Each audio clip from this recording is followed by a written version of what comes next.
Dobra, test mikrofonu. Dobrze mnie słychać? Dobrze, no to lecimy, słuchajcie, z tym tematem.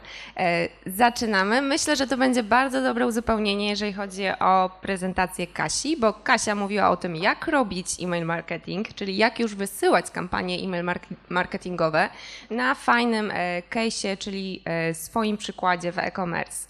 Natomiast ja będę mówić o tym, co Kasia wspomniała na koniec, czyli że mówiła Kasia o tym, że naprawdę trzeba budować tę bazę, żeby się mieć do kogo później komunikować i o tym sobie opowiemy, no bo mam nadzieję, że tutaj wszyscy są też świadomi, że ogólnie warto budować własną bazę e-mail, zamiast korzystać z baz wykupionych.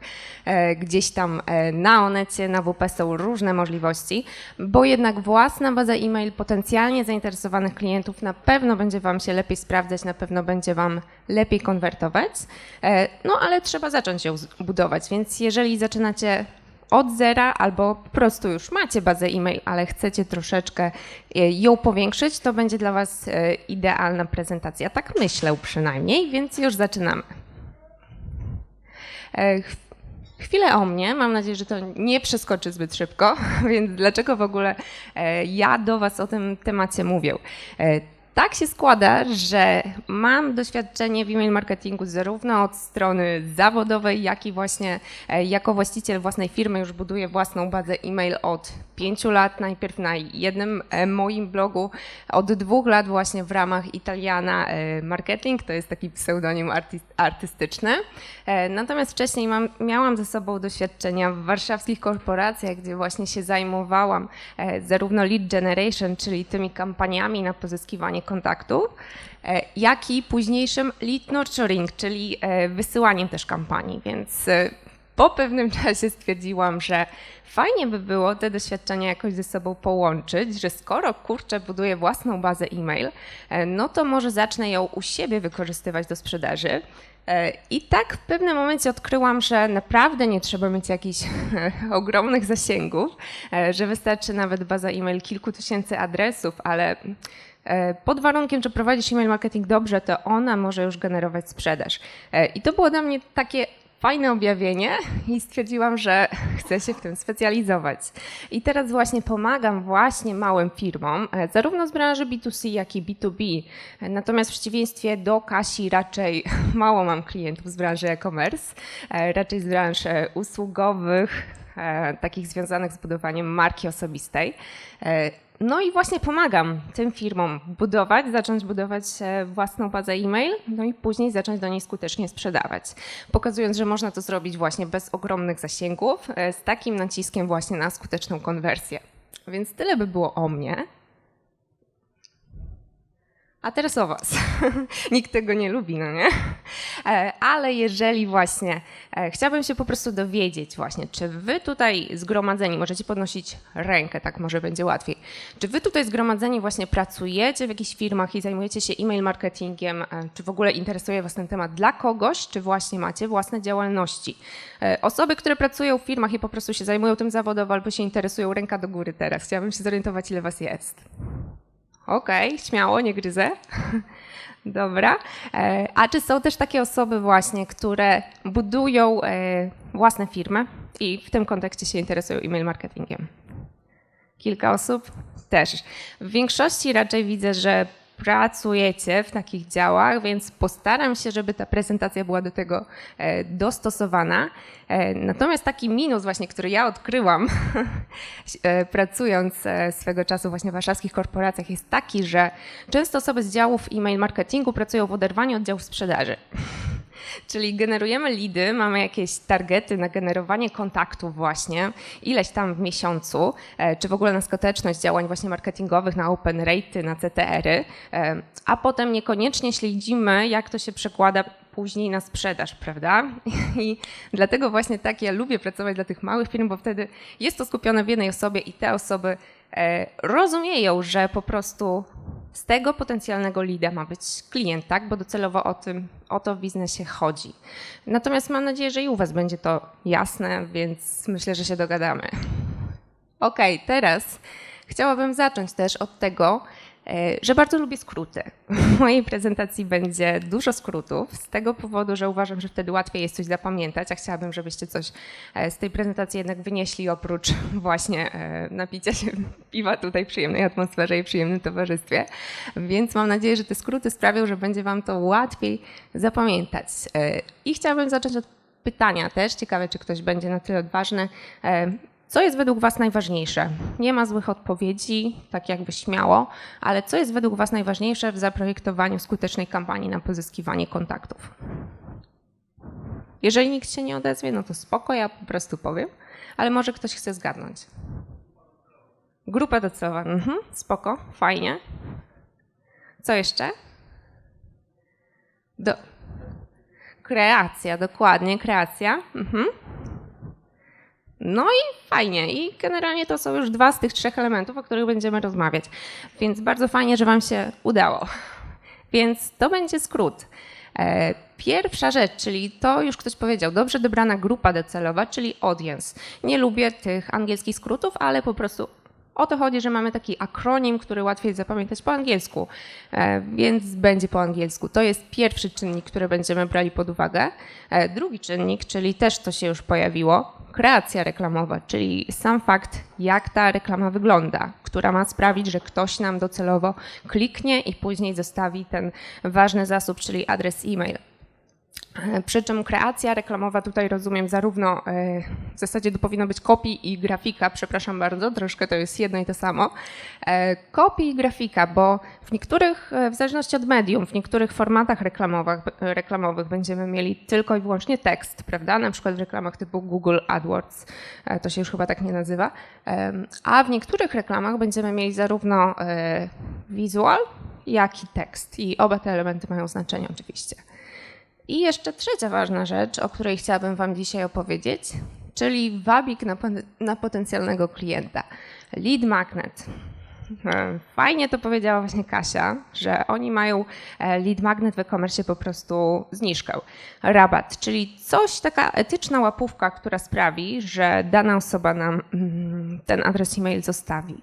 W zależności od biznesu może być to coś innego, tak? Na przykład może być to jakiś darmowy trial, może to być jakiś raport, może to być jakaś wstępna rozmowa. To już w zależności od tego, jaka jest to firma, czy to jest branża właśnie B2B, czy B2C. Pomysłów na lead magnet jest kilka i na pewno coś wam przychodzi do głowy. Ogólnie lead magnet musi być dostosowany do grupy docelowej, ale o tym będziemy mówić troszeczkę później, czyli te 3 elementy, o nich sobie tutaj opowiemy. I te 3 elementy właśnie łatwo jest zapamiętać, tak jak mówiłam, lubię skróty, bo one się składają na model AMO, czyli Audience Message Offer. I o tym będziemy sobie tak w skrócie dzisiaj rozmawiać. Jeszcze zanim w ogóle tutaj przejdziemy dalej, to kolejne pytanie, które według was z tych elementów, jeżeli udało wam się je zapamiętać, jest najważniejsze? A, M czy O? Tak w skrócie. A, dobra. Ja się zgadzam właśnie z tym, co tutaj mówi kolega. Jak masz na imię, tylko się chciałam zapytać. O, to tam było, okej. Okej, zgadzam się z tym jak najbardziej, że najważniejsza jest grupa docelowa i dobre zbadanie jej potrzeb. Czyli warto sobie mieć w głowie taką personę, czyli sylwetkę idealnego klienta. W wielu firmach się tworzy takie persony. Jeżeli pracujecie właśnie, to być może na takich personach również działacie. Po prostu chodzi o dokładne zbadanie potrzeb klienta, czego on potrzebuje. Jaki problem nasz produkt lub usługa ma mu pomóc rozwiązać. Więc to jest najważniejsze, bo bez tego wszystkie kolejne kroki mogą być źle dopasowane. I niestety zdarza się tak, że często zaczyna się projektowanie takiej kampanii na pozyskiwanie kontaktów od wypracowania jakiegoś key visuala. Tymczasem grafika musi właśnie odpowiadać na potrzeby tej grupy docelowej. Inaczej się będziemy komunikować, co zresztą też Kasia mówiła, że troszeczkę inaczej się komunikują do mężczyzn, troszeczkę inaczej do kobiet, chociażby taki prosty przykład. Natomiast im bardziej sobie doprecyzujecie tę personę, tę grupę docelową, tym więcej szczegółów będziecie mogli w tej kreacji powiedzieć, będziecie żebyście mogli po prostu zacząć mówić językiem tej idealnej osoby. No, inaczej się komunikujemy do babci, która ma 60 lat, inaczej się komunikujemy do nastolatki, a jeszcze inaczej do świeżo upieczonej mamy. Więc to jest rzeczywiście najważniejszy element. Druga rzecz, o której sobie dzisiaj opowiemy, to jakie są cechy dobrego lead magnetu, czyli co powinien, też będzie taki fajny skrót, dzięki któremu mam nadzieję, że to lepiej zapamiętacie, jakie cechy powinien mieć ten idealny lead magnet, żeby on rzeczywiście konwertował jak szalony. No i oczywiście opowiem też o nieodłącznym elemencie, który się wiąże z lead magnetem, czyli landing page, stronie lądowania. Mam nadzieję, że to jest dla każdego jasne pojęcie. Jest to taka strona, na której właśnie ten odbiorca ma nam zostawić ten swój adres e-mail. To może być strona główna, często właśnie strony główne pełnią taką rolę, ale jeszcze lepiej by było, gdyby ten landing page był dedykowany właśnie do potrzeb danej kampanii i dedykowany do danego lead magnetu. To by była sytuacja idealna. No i trzeci punkt, jaki dzisiaj sobie omówimy, to jak uniknąć najczęściej popełnianych błędów, przez które kampania nie przynosi dobrej jakości kontaktów lub cost per lead, czyli CPL, rośnie w kosmos. Czyli jakie błędy możemy po drodze popełnić, bo niby to jest proste, tak? Model AMO, robimy kreację, zapewniamy ruch, no ale często się zdarza, że coś nie trybi, często się zdarza, że na przykład dział sprzedaży właśnie później, jeżeli macie dział sprzedaży, narzeka, że beznadziejnej jakości są te lidy, nic nie mogę tutaj do nich sprzedać. Z kolei może się tak też zdarzyć, że po prostu wasz cost per lead jest za wysoki, bo być może liczycie sobie takie wartości jak customer lifetime value, czyli ile możecie docelowo na całym kliencie przez cały jego okres robienia zakupów u was zarobić. No i oczywiście ten cost per lead musi być, żeby się kampania opłacała, znacząco niższy niż to, co zostawił u was klient, prawda? Więc warto te też liczby monitorować. Ja bym chciała się tylko wody trochę napić od tego. Zasło mi w gardle. I będziemy lecieć dalej. Od czego zacząć? Tak, od czego w ogóle zacząć projektowanie takiej kampanii na pozyskiwanie kontaktów? No już sobie ustaliliśmy, że bardzo ważna jest ta rzecz, do kogo tak naprawdę chcemy dotrzeć, czyli grupa docelowa. No ale też drugi ważny element, od którego warto zacząć, no to co jest tą docelową, płatną ofertą, którą wy chcecie tej osobie sprzedać. Więc jeżeli to sobie ustalimy, to potem wykonujemy taki reverse engineering i myślimy właśnie o tym, no dobra, no to jaki pierwszy krok mogę tej osobie zaproponować jako jakiś bezpłatny lead magnet, który przybliży tę osobę właśnie do tego płatnego rozwiązania. Więc o tym już troszeczkę wspominałam. Napiję się troszeczkę wody, wybaczcie. A w międzyczasie, jeżeli ktoś już ma jakieś pytanie, to może zadać. Dobra, lecimy. O tym już powiedziałam, czyli grupa docelowa jest właśnie bardzo ważna, od tego wychodzimy. Jeżeli nie macie jej jeszcze zdefiniowanej, to warto sobie zrobić takie ćwiczenie, żeby sobie taką personę stworzyć, nadać jej imię. Niektórzy sobie ściągają obrazki z internetu, to jest pani Kasia. Pani Kasia ma 34 lata, pani Kasia lubi robić zakupy w herstore.pl bardzo regularnie. 31. Więc naprawdę warto sobie przypisać nawet imię i nazwisko. Jeżeli macie kilka grup potencjalnych klientów, to możecie właśnie sobie zrobić kilka person. No i następnie, co te osoby mają u was kupić? Docelowo. Możecie mieć kilka ofert, oczywiście, ale warto wybrać, jeżeli miałabym wam doradzić właśnie to, jak ja to robię i jak ja robię z moimi klientami, to jeżeli macie kilka ofert, warto wybierać od tych o najmniejszej wartości, czyli tak jakby na początku najłatwiej jest sprzedać coś taniego, co nie wiąże się z jakimś zbytnim zaangażowaniem.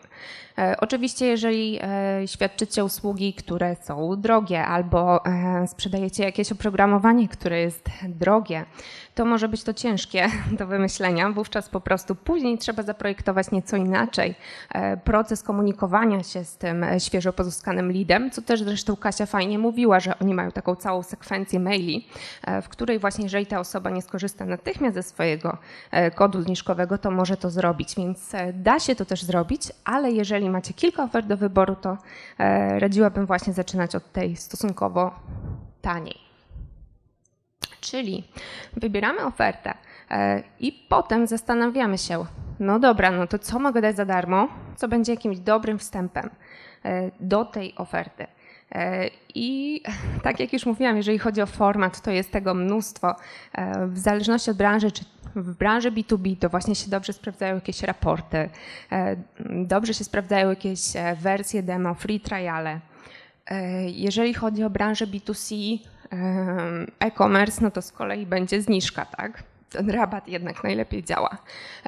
Ale jeżeli chodzi właśnie o branżę usługową, to fajnie się sprawdza jakiś krótki poradnik, ściągawka, checklista. Warto jednak zwrócić uwagę, żeby ten prezent za zapis spełniał pewne określone cechy, żeby był po prostu skuteczny i żeby generował rzeczywiście naprawdę potencjalnych klientów. Więc tutaj mamy kolejny skrót po AMO, który chciałabym, żebyście dzisiaj ze mną zapamiętali. I to fajny jest skrót, no bo się kojarzy od razu z zapisem. To jest formuła opt-in i również będzie po angielsku, no ale tak już wyszło, musicie mi to wybaczyć. I jakie to są właśnie cechy tego idealnego lead magnetu?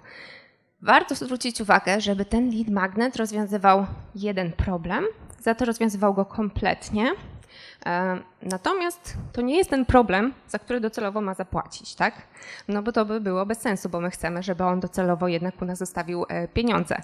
Więc to jest tak jakby ten często się nawet do tego podchodzi tak, że klient myśli, że ma jakiś inny problem, a w rzeczywistości ma zupełnie inny problem.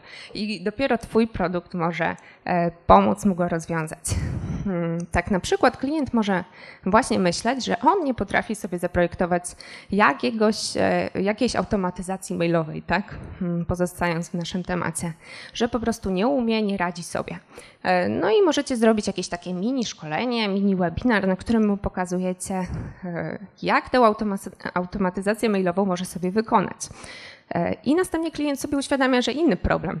No dobra, mam już fajną automatyzację mailową, przez którą będą przechodzić moi potencjalni klienci po tym, jak się zapiszą na listę, to teraz jak ja mam ich w ogóle pozyskać na listę? I potem wkraczacie na przykład wy jako specjaliści do, nie wiem, Facebook Ads, Google Ads czy czegokolwiek innego i mówicie, no to proszę pana, no to się robi tak i tak. Więc ten problem powinien prowadzić do innego problemu i to też jest taki fajny skrót, który może pomoże wam to zapamiętać, czyli formuła PSP. Problem, solution, problem. Czyli nie zostawiamy tego człowieka właśnie z rozwiązanym problemem, tylko wskazujemy mu kolejny krok i uświadamiamy, że to jeszcze nie jest całość tego rozwiązania, to jeszcze nie jest wszystko, czego ty potrzebujesz tak naprawdę. Druga rzecz, czyli druga literka z tego naszego skrótu, to jest Positions Brand as an Expert, czyli dobry prezent za zapis musi was stawiać w pozycji eksperta, pokazywać, że się na czymś znacie. To właśnie w branży B2B ma duże znaczenie, no ale w branży B2C też się zdarza. Po prostu warto by było właśnie, żeby ten prezent zawierał jakąś wartościową wiedzę. Przykładowo, jeżeli by się w branży e-commerce tak świetnie nie sprawdzały rabaty, to Kasia mogłaby próbować ten swój poradnik o włosach też wypuścić jako lead magnet i zobaczyć, chociaż podejrzewam, że być może to testowaliście. Tak, jednak rabat. Więc w branży e-commerce jednak się lepiej sprawdza rabat, tak jak podejrzewałam, ale w branży nastawionej na przykład na dzielenie się wiedzą albo w branży związanej z jakimś oprogramowaniem, to jak najbardziej mogą się właśnie jakieś raporty sprawdzać, które właśnie pozycjonują markę jako eksperta. Kolejna rzecz, i to jest bardzo ważne, jeżeli dana osoba zapisuje się do nas po coś darmowego, to naprawdę nie o to chodzi, żeby od razu zarzucić tę osobę mnóstwem informacji na ten temat i wysłać jej nagle 100-stronicowy raport, do którego ona nigdy nie zajrzy. Ona potrzebuje rozwiązania, ta osoba, skoro się zapisała, tego pierwszego problemu i chciałaby go dostać szybko. Ja tu szukam, ja googluję, znajduję, czytam, trafiam z reklamy i wiem, że mnie interesuje ten temat i chcę to dostać szybko, więc warto nie przesadzić tutaj z długością tego, żeby to się nie kurzyło na wirtualnym dysku, tylko żeby można było natychmiast z tego skorzystać. Fajnym przykładem, jeżeli właśnie jest taka opcja, że macie jakieś oprogramowanie, jest właśnie jakiś darmowy trial, bo od razu osoba sobie wchodzi, mogę poklikać, mogę wysłać pierwszą kampanię, kampanię. Elastic Email ma chyba triala też nawet, z tego co rozmawiałam tutaj z Andrzejem, więc coś, co szybko po prostu działa. No i to, o czym już mówiłam, tak? Czyli ten prezent musi przedstawiać niepełne rozwiązania. To znaczy kompletnie rozwiązujemy jeden problem, ale potem mówimy, no że hello, ale jeszcze do tego, żeby ci to zadziałało, to jeszcze potrzebujesz tego i tego. I tutaj wkraczamy my właśnie ze swoim tam produktem, ofertą, usługą i pokazujemy właśnie, w jaki sposób ten następny problem będzie rozwiązany. No i co się wiąże z poprzednim punktem? Clear next steps, czyli właśnie jasno wskazujemy, co ten człowiek ma dalej zrobić. Czyli nie piszemy, to teraz kliknij na moją stronę główną, tylko trzeba poprowadzić tę osobę po prostu za rączką. Tak? To też fajnie mi się podobało, jak Kasia pokazywała, że oni piszą wprost właśnie, tu założysz konto, tu masz wyszukiwarkę, tu musisz zrobić to i to. Nie zakładajmy po prostu, że wszystko jest jasne, dla nas jest jasne, bo my w tym siedzimy. Warto poprowadzić tę osobę po prostu za rączkę i też nie przytłoczyć, że muszę zrobić milion rzeczy naraz. Nie, jeden kolejny krok, a potem w kolejnych mailach dotyczących sekwencji można właśnie mówić, co tam dalej. Więc to też jest właśnie łatwe w miarę do zapamiętania, formuła opt-in. No i jak już mamy ten prezent, jak go sobie wymyślimy, taki, który pasuje do naszej oferty, no to lecimy dalej. Czyli na czym przedstawiamy korzyści tej oferty. No i przedstawiamy je na landing page. I tutaj właśnie zakładam, że są tutaj osoby, które już mniej więcej się interesują e-mail marketingiem i pytanie, czy ja muszę przedstawiać szczegółową definicję landing page'a? Nie. Dobra, tak myślałam. Więc po prostu landing page, krótka strona, na której przedstawiamy korzyści wynikające z zapisu. Od czego zależy konwersja, waszym zdaniem, na landing page'u?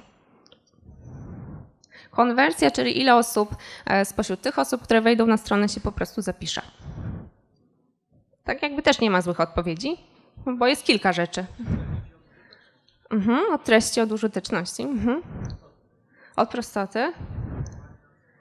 Tak, czy budzi zaufanie? Świetnie. Ktoś coś jeszcze by dodał? Aha, dokładnie. Wszystko wymieniliście tak naprawdę, co jest najważniejsze, więc bardzo fajnie, że konwersja LP zależy, tak w skrócie, od tego, jaki ruch skierowaliśmy na tę stronę. Inaczej będzie konwertował landing page, na który puścimy ludzi na przykład z reklamy remarketingowej, którzy już wcześniej odwiedzili nasze www, którzy są w miarę nami zainteresowani. A inaczej będzie konwertował landing page, jeżeli puścimy totalnie zimne osoby, które jeszcze nas nie znają. Tak w zasadzie nawet teraz, żeby obniżyć ten cost per lead, to się stosuje najpierw jakieś reklamy contentowe, po prostu budzące świadomość marki jako pierwszy etap, tak jakby na tym całym lejku reklamowym, a dopiero później puszczamy ludziom reklamę już nastawioną na konwersję, żeby ten koszt leada obniżyć właśnie, żeby puszczać tę reklamę do osób, które już troszeczkę nas kojarzą. Więc to jest ten pierwszy element, czyli jaki ruch mamy na landing page'u. Oczywiście od samego landing page'a. I tu też kolejne pytanie, co waszym zdaniem jest ważniejsze? Teksty czy grafiki? Grafiki? Wszyscy się zgadzają? Wy jak oglądacie jakieś strony, to tak jest u was? Grafiki mają znaczenie? Bo ja właśnie dużo nad tym myślę z racji swojego też zawodu i po prostu tworzył takie landing page też dla klientów. I mam jednak wrażenie, że owszem, design ma znaczenie, ale tak naprawdę jeżeli w tym designie teksty nie przemawiają do grupy docelowej, no to ten landing page nie zażre, jak to się mówi.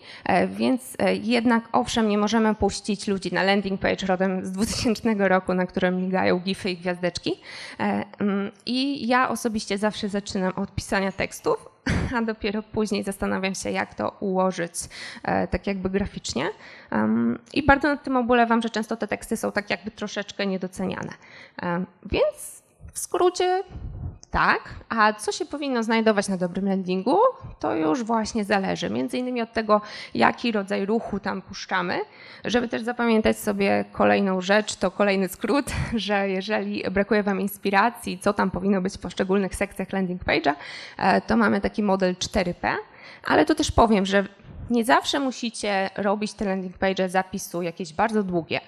Nawet jeżeli oferujecie coś, co jest szybkie do skorzystania, co nie wymaga dużego zaangażowania czasowego ze strony odbiorcy, to wręcz ta osoba nie chce czytać jakiegoś landing page'a, scrollować w dół ciągle hello, ja chcę tylko jakąś jedną ściągawkę albo hello, ja chcę tylko rabat, prawda? No to nie ma sensu w nieskończoność pisać o tym rabacie, bo każdy wie, o co chodzi. Ale im bardziej tak jakby rozbudowana jest ta darmowa rzecz, którą wy tam komunikujecie, tym więcej szczegółów powinno się tam znaleźć. Na przykład jeżeli landing page tworzycie zapisu na jakieś warsztaty, webinar, szkolenie, no to musi tam być więcej informacji, bo wymagacie większego zaangażowania czasowego od tego odbiorcy, niż jak tylko wyślecie mu jakiegoś PDF-a. Ale w skrócie, landing page po prostu na górze mamy wezwanie do działania. Fajnie jest, jeżeli to zakończymy jakimś pytaniem, które od razu właśnie nawiązuje do problemu, który ma grupa docelowa. I tam jest od razu obietnica korzyści. Czyli osoba po zerknięciu na landing page po pierwsze musi od razu zobaczyć wezwanie do działania, czyli ten przycisk zapisuję się albo formularz zapisu i od razu musi być podjęta decyzja, czy to jest coś dla mnie, czy nie. Czy ja jestem grupą docelową, czy nie.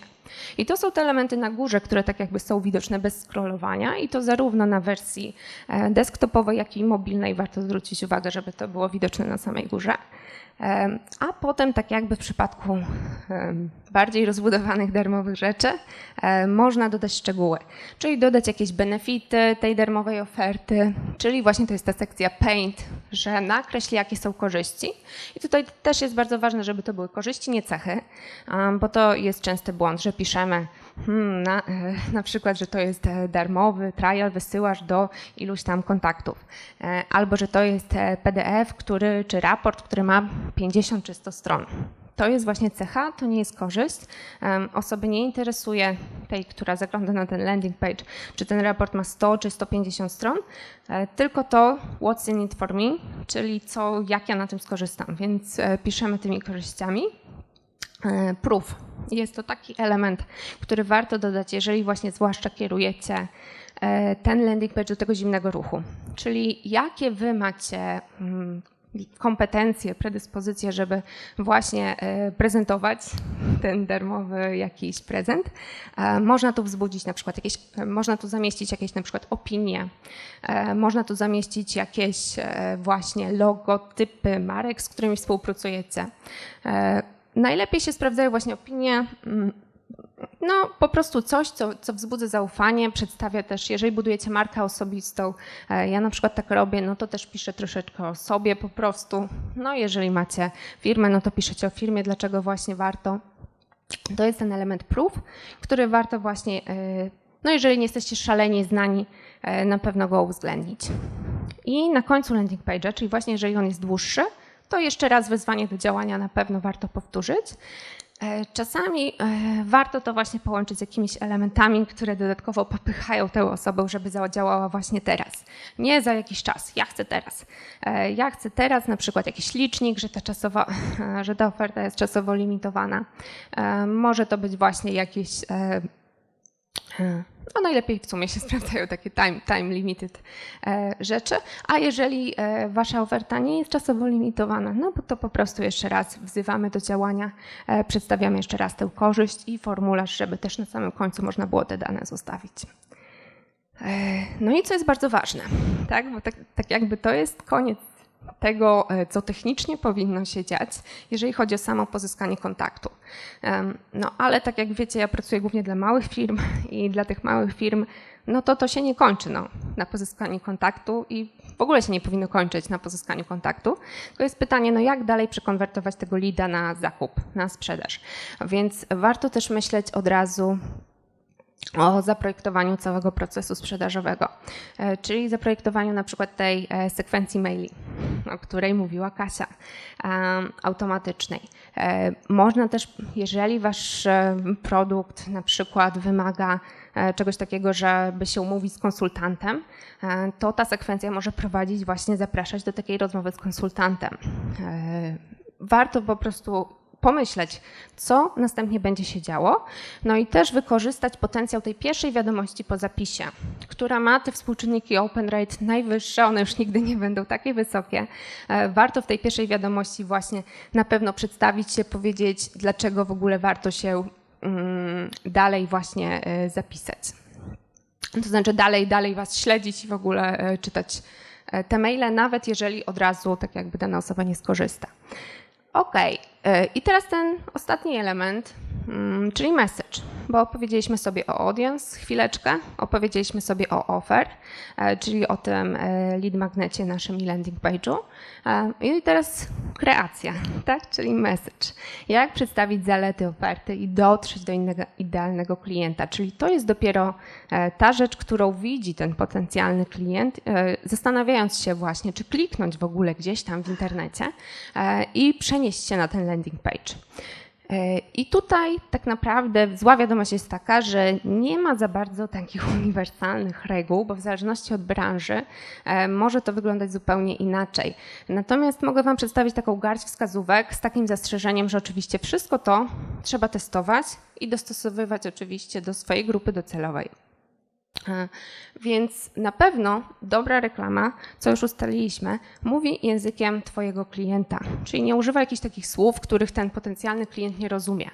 Czyli jeżeli ten klient ma taki cel, że moim celem jest pozyskać więcej sprzedaży, no to on nie zrozumie jakichś skomplikowanych technicznych sformułowań, że nasze oprogramowanie jest takie czy siakie, tylko on będzie właśnie chciał takiej obietnicy, w jaki sposób to oprogramowanie może mi pomóc wygenerować tę większą sprzedaż.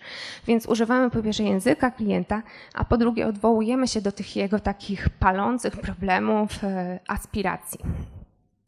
Po drugie, ta dobra reklama w dzisiejszym coraz bardziej zapchanym reklamowo świecie musi się wyróżniać na tle innych. Może się wyróżniać formatem, czyli na przykład na Facebooku nie korzystamy tylko i wyłącznie z tego jednego formatu reklamowego, ale testujemy. Może na przykład reklama karuzelowa, może na przykład jakiś minifilm nagramy. Może właśnie spróbujemy takiego podłużnego formatu, który na komórce zajmuje prawie całą wielkość. Więc warto właśnie myśleć o tym, w jaki sposób to można się wyróżnić na tle tego zalewu innych reklam. Natomiast warto zwrócić uwagę, że ta kreacja powinna być jednocześnie spójna z marką i z landingiem, żeby uniknąć takiego efektu, że ktoś klika w reklamę, a jak potem znajdzie się w landing page'u, to ma wrażenie, że znalazł się w zupełnie innym miejscu, bo wtedy to zaufanie spadnie i jest mniejsza szansa, że ten kontakt rzeczywiście pozostawi. No i komunikacja powinna być oczywiście zróżnicowana. W zasadzie głównie teksty, ale sama grafika też, w zależności od rodzaju ruchu. Czyli już mówiliśmy, że możemy mieć cold traffic, czyli osoby totalnie nas nie znają, i warm traffic, czyli na przykład osoby z remarketingu, które już nas kojarzą. I przykładowo, jeżeli ja bym się reklamowała, to w przypadku cold trafficu mogłabym używać jakichś stokowych zdjęć, a w przypadku warm trafficu mogłabym wypróbować grafikę ze swoim zdjęciem, bo ktoś już tę moją twarz kojarzy, prawda? No i oczywiście teksty. Też różnicujemy. Można po prostu nawet w tej reklamie nawiązać do tego, że po prostu widzę, że sporo czasu spędziłeś na stronie, ale nie zapisałeś się na newsletter hairstore.pl. Może jednak chcesz odebrać swój rabat 20 zł na pierwsze zakupy. Tak? Więc to jest już przykład takiego fajnego, dopasowanego tekstu do sytuacji i im lepiej to będzie dopasowane, tym lepsze będą efekty. No i też oczywiście komunikacja musi być zróżnicowana ze względu na medium reklamowe. Czyli inne wymagania mają formaty właśnie reklam social media i to właśnie, tak jak już wspomniałam, chociażby na Facebooku tych formatów mamy 1 000 000. Inne wymagania mają formaty na LinkedInie reklamy.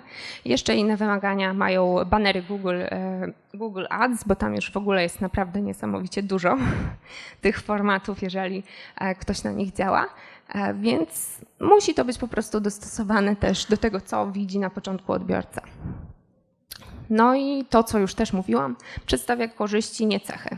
Czyli warto jednak zwrócić uwagę, żebyśmy mówili tym językiem korzyści, obietnicą korzyści.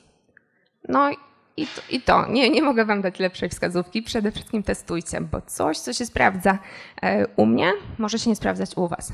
Może być taka sytuacja, że coś, co się sprawdza u was teraz, może się nie sprawdzać u was za miesiąc, za 2.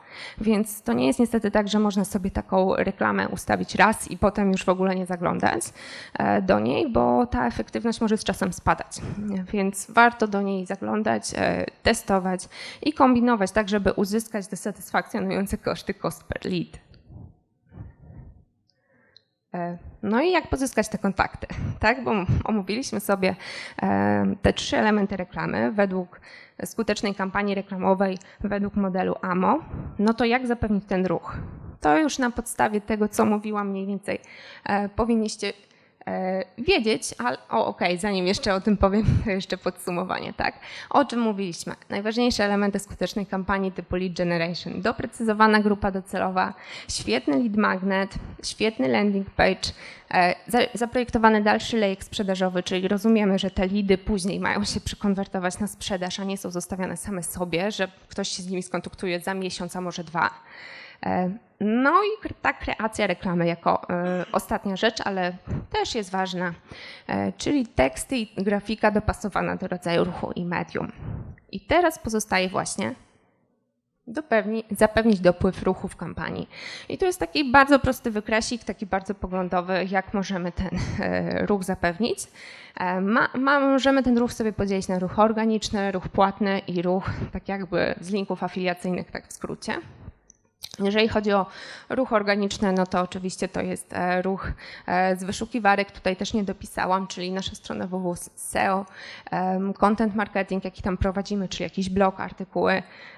Może to być ruch z już istniejącej bazy e-mail, czyli możemy pozyskiwać po prostu kliknięcia na inną kampanię dedykowaną do innego rodzaju produktu, już z istniejącej bazy e-mail. Social media, tak, w zależności od tego, jakie kanały prowadzicie.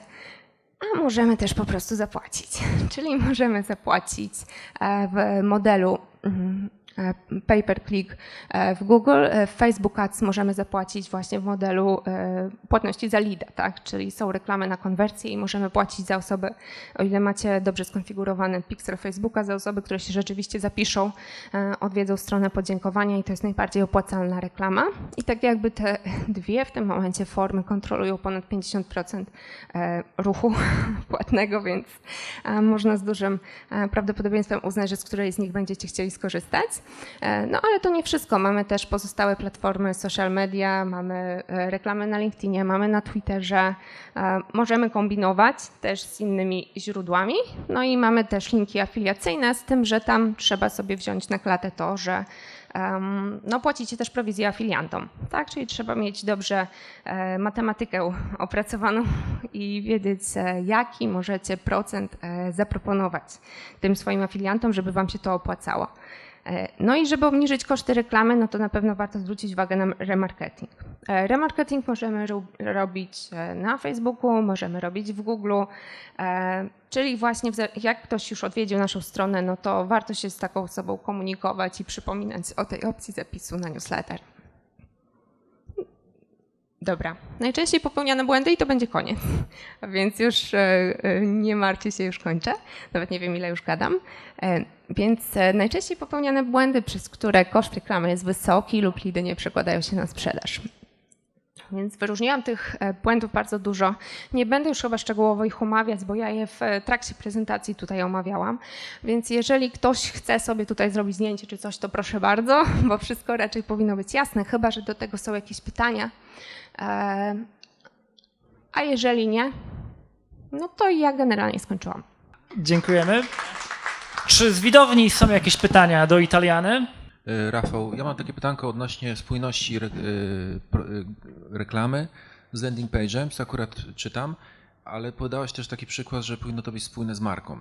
I o ile to wydaje się jasne, to jak to się ma do wyjścia poza ramy? Czyli jak zwrócić na siebie uwagę, żeby nie wyjść poza jakby ramy marki. Jeszcze tekstowo to ja to widzę, ale graficznie, jak mogłobyś jakiś case skuteczny podać, taki, który zaistniał w sieci, to będę wdzięczny.